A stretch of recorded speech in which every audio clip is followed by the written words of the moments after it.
এই ঘন জঙ্গলের মাঝখানে আজও লুকিয়ে আছে দ্বিতীয় বিশ্বযুদ্ধের বাস্তব ইতিহাস।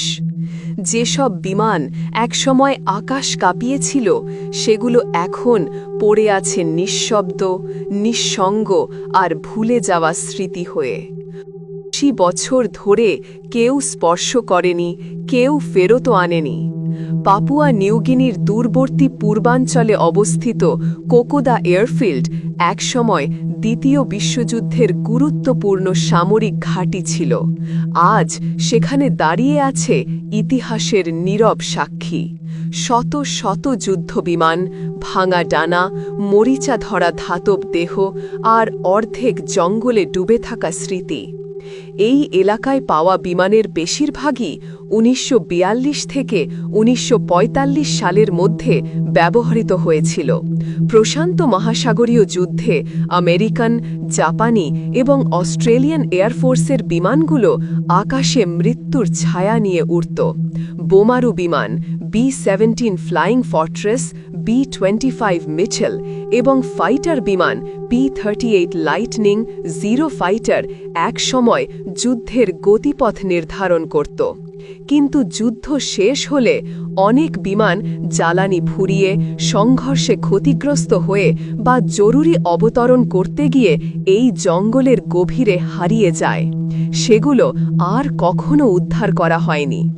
৮০ বছরের বেশি সময় ধরে ঘন ক্রান্তীয় বন, কাদা, লতাগুল্ম আর আর্দ্র আবহাওয়া বিমানের দেহকে ধীরে ধীরে গ্রাস করেছে।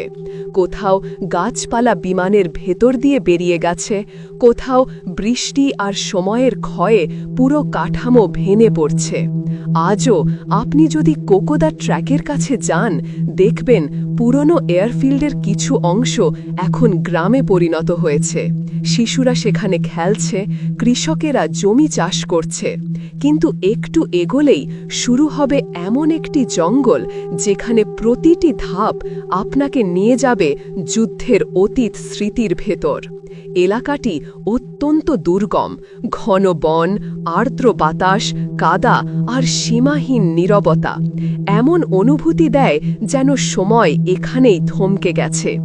আপনি যখন একটি মরিচা ধরা বিমানের কাছে দাঁড়ান, মনে হয় যেন সেই বিমানের পাইলট আজও ফিরে আসেনি, বরং তার শেষ নিঃশ্বাস এই বনের পাতায় লুকিয়ে আছে। এই পরিত্যক্ত বিমানগুলো শুধু ধাতব কাঠামো নয়, এগুলো হলো হাজারো সৈনিকের শেষ যুদ্ধ, শেষ সংগ্রাম এবং হারিয়ে যাওয়া গল্পের নীরব সাক্ষ্য।